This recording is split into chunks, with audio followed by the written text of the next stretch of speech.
everybody. Welcome to The Right Conversation with Shari Pheasant, where we talk about the hard stuff.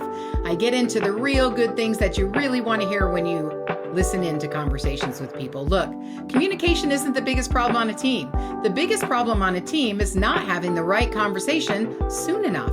And the right conversation is really about 5 factors. Talking to the right person about the right thing at the right time, with the right tone and intonation, and with the right intentions. So join me for the right conversations that I have with my guests, and you get to hear all about the hard stuff. You're going to love this. So let's dig in.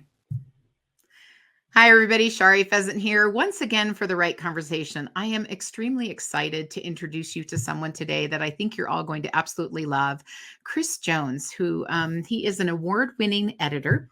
He is a journalist, a graphic designer, and he cut his teeth in professional writing back in 2000 when he left his post as a creative service assistant with a newspaper to pursue a full-time in sports writing and a lot of other things. He is now currently the editor of the Ratchet+Wrench national magazine in the automotive aftermarket, and I am thrilled to have him here as our guest today. Chris, come on into the studio. So, hey, Chris, how are you today?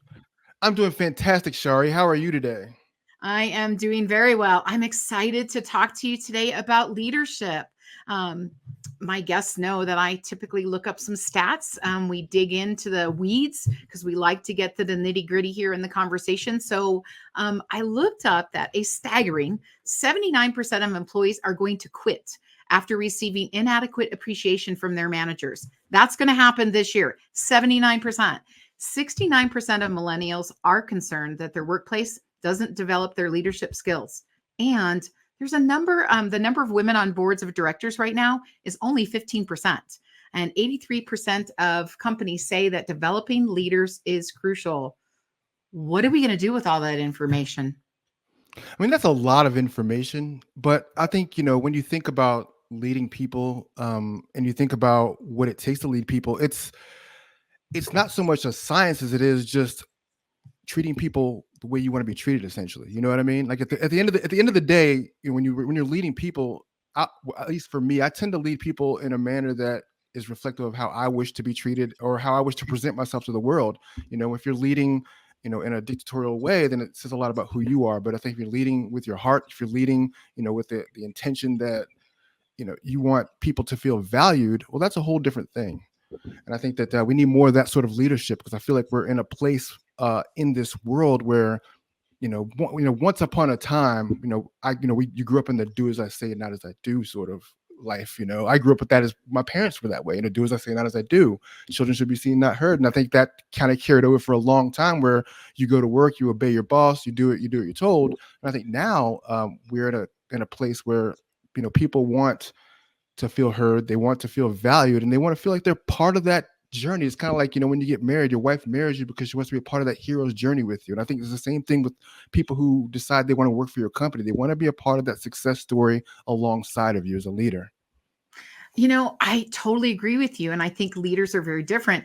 So as you know, I just got my master's in axiology. I am a behavioral science gal. So I bring predictive technology into teams because when you talked about, I treat people how I want to be treated, I think that works on a surface level.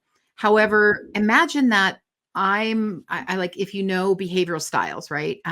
Different behavioral styles require a different type of management or motivation, different drivers. I'm driven by certain things. You may be driven by others. And so that's different. Do you think it's worth it for teams to take the time to dig in and get to know that? Or do you think that just treat me as you want to be treated will work in today's workforce? I think it's worth it to dig in. I think it's worth it to evaluate everyone that comes into your sphere. I think that's why books like The 5 Love Languages sold so well, because it gave you a snapshot of various postures of love that people want to receive. And then when you're dealing with people, if you've read the book, you can pick the context clues up when people talk to you very quickly. If someone is a words of affirmation person, it by how they respond to words, it by how they give words. And so, I think you, as a leader, you have to be in tune with people in general. Like, I think it's difficult to lead people and not be in tune with people. Chris, that's brilliant. I love that you brought the 5 love languages in, because we often want to keep personal separate from professional, and you just melded it together. You put the business and woo woo together, as they tend to quote me saying often. And it's true though, right? You're because you just Hmm. said I'm listening because I can hear from people what they're looking for and what makes their heart happy, right? And I believe happiness is the ultimate profit driver in every business. So I think it's really important, and I love that. So did you learn that from some leaders that you were with, or how did you just come up with that because you had not very good leaders? Where did you come from with that? No, I did learn that from other leaders. When I was younger, I grew up like in kind of the church Sunday school kind of ecosystem where they really taught you a lot about caring for other people. They taught you a lot about humility. You learned a lot about selflessness. You learned a lot about caring for the needs of others ahead of yourself. And so that's where it came from. And of course, my mother was that way too. My mother just had that entire posture where her first instinct was always to make sure that the needs of others were met and other people felt cared about when they were in her presence, and that when they walked away from her, they felt better. They felt like they had an encounter with somebody that mattered to them, who felt like they mattered to them. Hmm. Absolutely, I agree. And see here again, you brought your mom into it, right? Humility and selflessness are the foundations of where you base your leadership and how you serve others. They talk about servant leadership. Do you like that term? How does that relate in your business? How many people do you interact with on a daily basis? Man, I interact with several people. I interact with a battery of writers that I use. I interact with photographers that we use. I interact with our Mhm. editorial team, management team. So I interact with a lot of people. And then, of course, when we go to conferences and shows, I'm interacting with lots of shop owners. So I'm And your interfacing with lots podcast of people. But guests. Yeah. And my podcast, yes. But yeah, servant leadership means a lot to me. It always has meant a lot to me.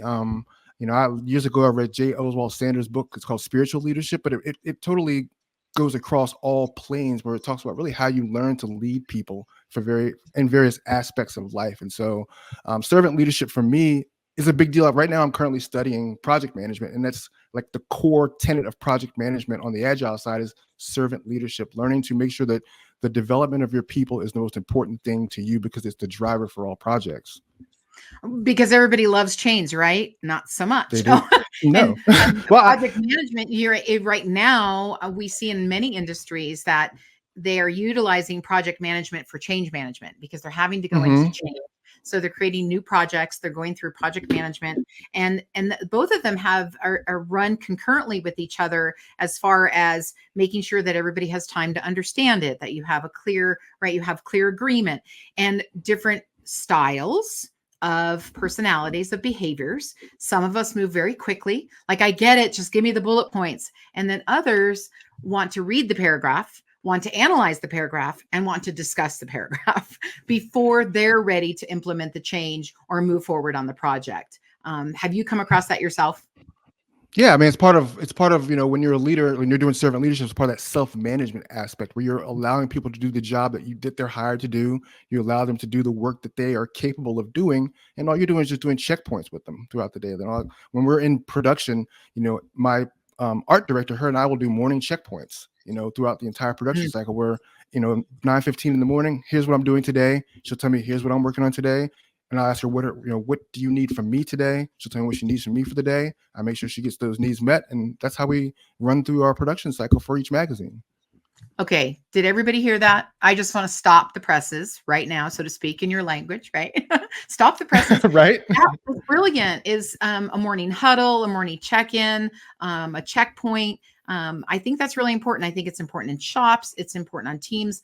I work with a group of a board. Whenever you work with boards, they have people from different companies, and so you've really got to self-manage and communicate, right? Have that conversation that you need to have. And that's exactly what that was, Chris, is you talk about, what do you need from me? What do I need from you? What am I doing today? What are you doing today? And it's just reviewing it. I think that's fabulous communication.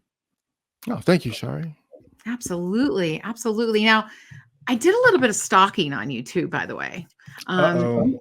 I know, I know. You are brilliant. First of all, I'm going to let everybody know that you've got to check out Chris Jones on LinkedIn. Look him up, editor-in-chief, Ratchet and Wrench. About a month ago, one of my favorite posts is you have this statement that says, "Have you subscribed to Ratchet and Wrench?" And what do you think the picture is? Taylor Swift whispering, right, to Travis Kelce. People are going to look at the picture. I mean, I went strategy. That was amazing. Conversation, right? Because it was a conversation. It was a secret. Have you subscribed to Ratchet and Wrench? And I think it's a way to get people motivated. I know not just in the automotive industry, but in any industry, business owners are busy. They have a lot to do. They wear many hats.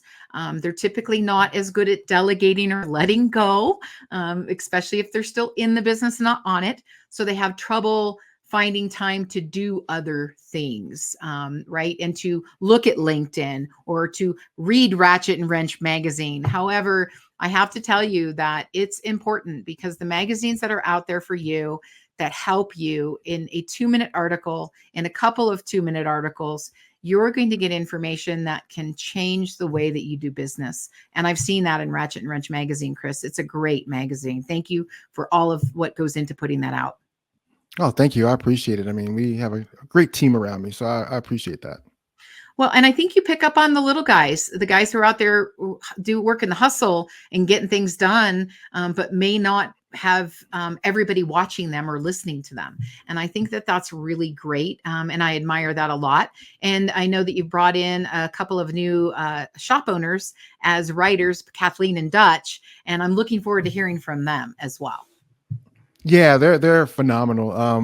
We brought them on because they just have such a differing perspective, and I think that sometimes, you need to shake things up. I know a lot of people were very fond of our last columnists. They were very good. I loved Aaron, I loved Joe, but it's like, every so often you have to bring disruptors in. You got to shake things up. It's like when you grow up with your parents and you hear your parents' voice every single day, and then your uncle tells you the same thing your parents told you, and it clicks. Oh, right. Yeah. So it's kind of like that.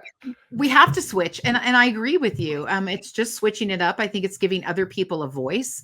I love what you said about the other perspective, the workforce today, right? The 79% of employees that are quitting, it's because they're not being heard. They're not being recognized. They're not being, saying thank you doesn't mean you really appreciate them. It means that's kind of like, how are you doing today? How many people say good or fine when you talk to them, Chris? Do you hear that all the time? Everybody. Everybody. It's crazy. Are you really good or fine? It's the default setting. What did you say? It's the default set. It's the default setting.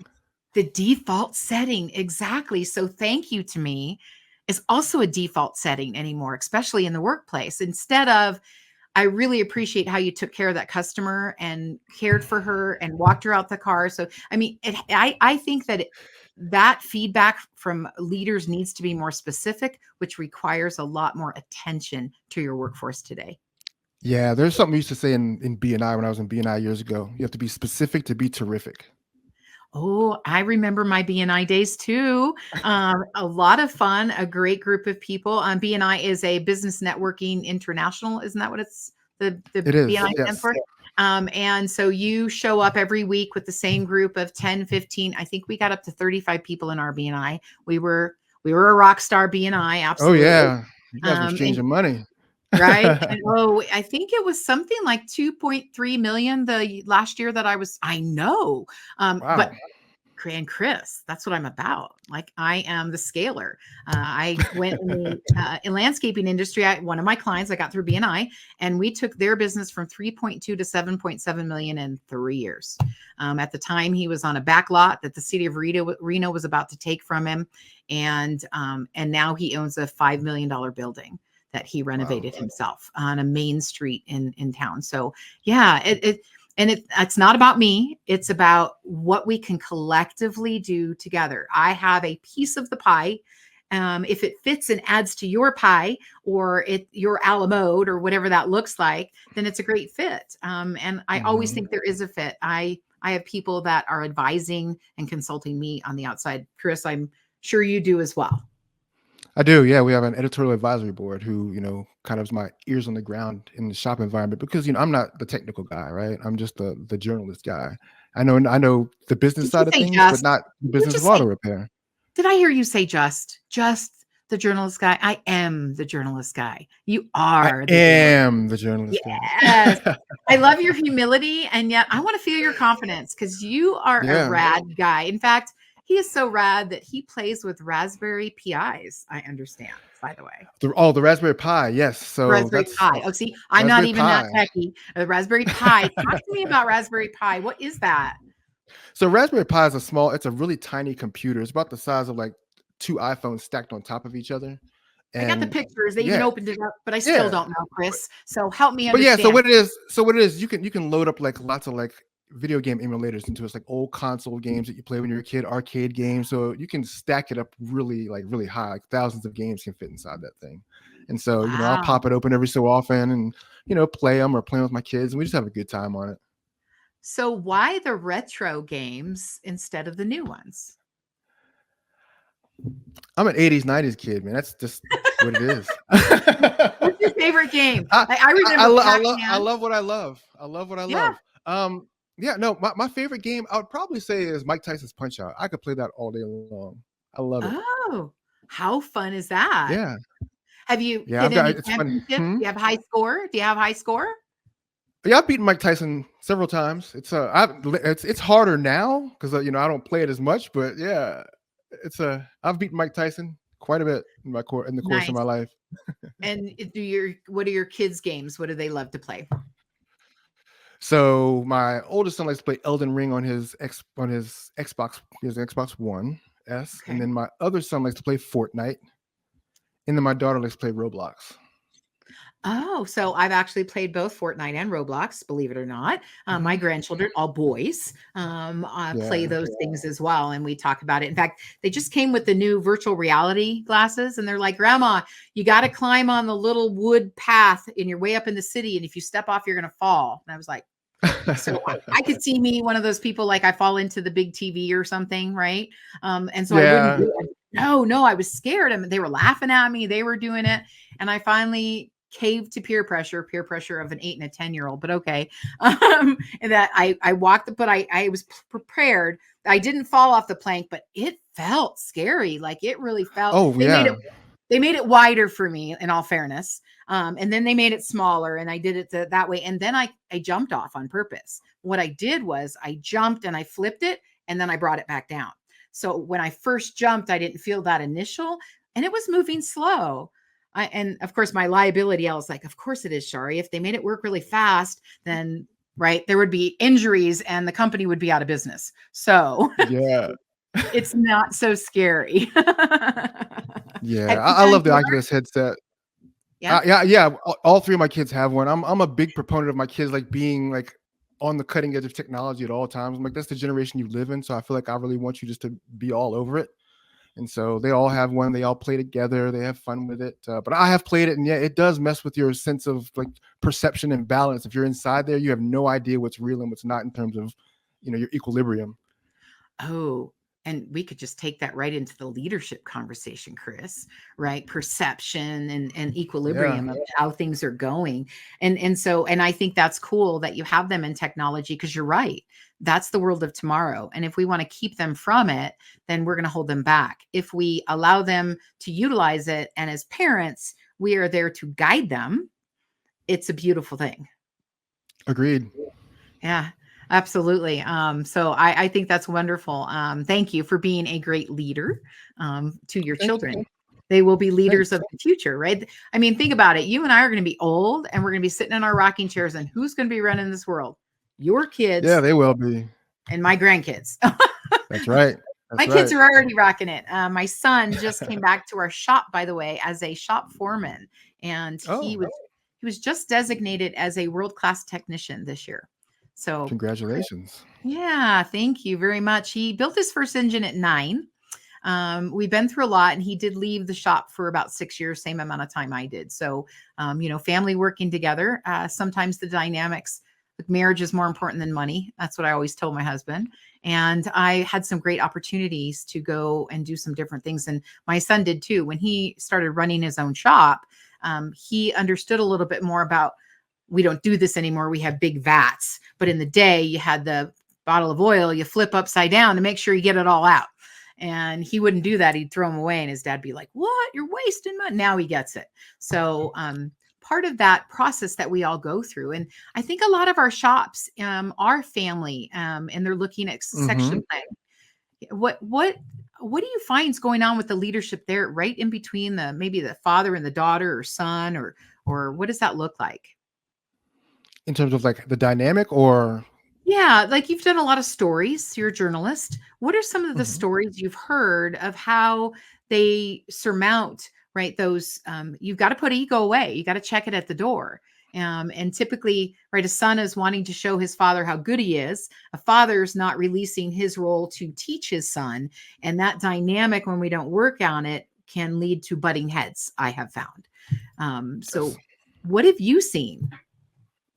Yeah, so what I've seen is that, you've got kids who want to be in, like, the shop owner will say they've got some kids who are very interested in the work, some are completely not interested in the work. You've got the dads who will send their kids to go work for somebody else to learn from somebody else, because it's like, Mhm. you get that father dad, I can't be your boss and your dad and all that. So they'll go and have them work for somebody else to make sure they really want to be in the industry. Make sure there's something they really want to do when they're out of that comfort zone of working with dad.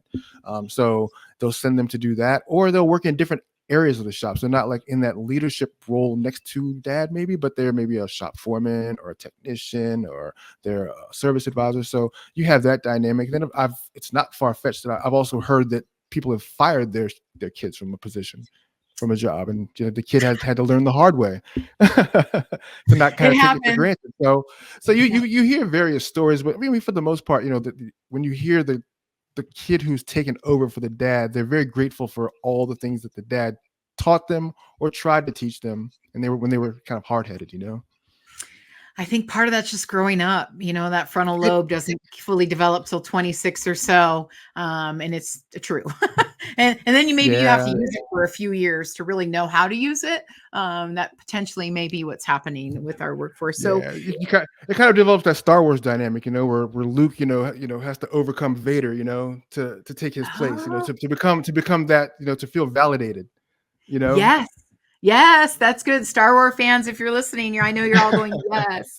Absolutely. I agree with that. Now, so speaking back to the shifts that leadership needs to make today, Yes. talked about a lot. I love digging into the right conversations. It's like a little roller coaster. We want to keep everybody thinking and on their feet. What do you think some of the biggest shifts are that leaders need to make today? I think the biggest thing is just communication. Be very clear and deliberate with your communication. Make sure that people know and understand what is expected of them. Being sure that you're in tune with your people. Be in tune with them. Know what makes them tick. Like we talked about before. Understand what makes them happy. Understand the things they go through. Be understanding. We live in a very, very difficult world right now. Be as Mhm. understanding as you possibly can. Good work's hard to find. If you've got someone who's very good at what they do, but they have challenges in the course of their life, you've got to be very understanding of that. Give them a little more leeway than you may normally would, because you value that person and you value their contribution, and you don't want to lose them over something that's very temporary. I think another shift would be just to be vulnerable. I think leaders are really bad about being vulnerable. And I think Mhm. we need to lead the way, in fact, in being vulnerable. We need to be the most vulnerable, really just being honest, being open with our people, letting them know that it's okay to be Well, expressive, to be open. I agree. I agree. I also want to give leaders a little bit of credit. I think it's hard in today's environment to be the first one to step into the pit, to be vulnerable. I work with teams. I see that Hmm. when leaders decide to be vulnerable, that the team turn into hyenas and start eating them alive, right? Like, well, if they can't do that and he doesn't, and why should I? And you get into all of those things. So I think it's really important that we understand that both sides have things to work on. It's never Hmm. one sided, right? The truth is always somewhere halfway in between what we each perceive and see. And in this world, we perceive 350 million things a day, and we only selectively choose what we want to hang on to. And then we add our filters to it, right? And then we converse, and it's so different by the time it gets out there that I think it's really important that you did talk about being vulnerable and also being willing to hear your staff. And Chris, I'm going to say it, it's a tough conversation to have, but I'm the girl that likes to have those leaders. If you sat here and listened to Chris and you said, I'm doing that, I want you to question yourself. I want you to somehow not walk right up to your staff and say, am I a good leader? I know that guy. And they're like, oh, my whole staff loves me. And how did you know that? Well, I asked him. What else were they going to say? Right. So there are ways. I think if you have a consultant, they can talk to your staff, they can do one-to-ones, they can figure like, what's your biggest pain point? You can start opening that up. I know we even had that happen at our shop where people just started following the leader. And the last 2 years, we have unlocked that. And the conversation that we have now is amazing. It's very innovative. It's very impactful, and ideation is in its prime at our shop. And ideation is about everybody's idea coming together for the better of good of all. And we really do that now. It's a shift. It takes some time. And I love that I've even had that opportunity in one of our businesses to go through that with teams. So leaders, stop and really take a look at what does your leadership look like outside of your eyes. And do be willing to be vulnerable, and for the workforce and the staff and the team, and even a manager or vice president has a CEO, is that give them some grace, give each other grace. When you are at your weakest, your team should support you. When somewhere around you is at their worst, it's your turn to flip them into their best. Don't get me wrong, trends got to go. But true. That's conversation, right? That's the conversation. And I think have the right conversations. And those are talking to the right person about the right thing. We typically talk about the right thing to everybody else. We're not talking to the right person, right? Then we have to talk to them at the right time. They need to be open to receive. Don't get them when their glass is red or their day is full. It has to be in the right tone. I can say the same thing in 3 different tones, and it means 5 different things. And the last one is with the right intention. Don't tell me to correct me, to be better than me, to show me what you know. Tell me to develop me, to support me, and to show me your vulnerability as well. Yes? What do you think, Chris? Yes, I think so. Yeah. So shall we go out there and change the world? I think so. I'm all You're for it. doing it. You're doing it. You're with the magazine and the things that you do, and just the way that you raise your kids. You're involving them in old school, yet you're attaching it to new things. The beauty of being Gen X. Ooh, well, I'm supposedly a baby boomer, but I relate more to Gen X than that. And I always tell my millennials, who do you think taught you to think like that? Moi. Right? It's funny. I do speaking, and I'll say something about millennials, and every single time the audience goes, you still hear that. To this day, you still hear that. And I go, okay, hold on a minute. I know you all think that millennials are entitled and they don't want to work, and I highly disagree. I think they're particular because we taught many of you have millennials, and I raise my hand. I'm like, okay, me too. I taught them to have a voice, that their voice needs to be heard, that if their leader wasn't hearing their voice, it wasn't a good leader, that not all leaders are doing the right thing. And if it's not working for you, get out. Now, I didn't know that was going to mean that they were going to have 12 jobs by the time they retired, or 16. But Chris, when I counted mine, now, in all fairness, I'm 61. I've had 14 jobs in my lifetime. Baby boomer, millennial, Gen X.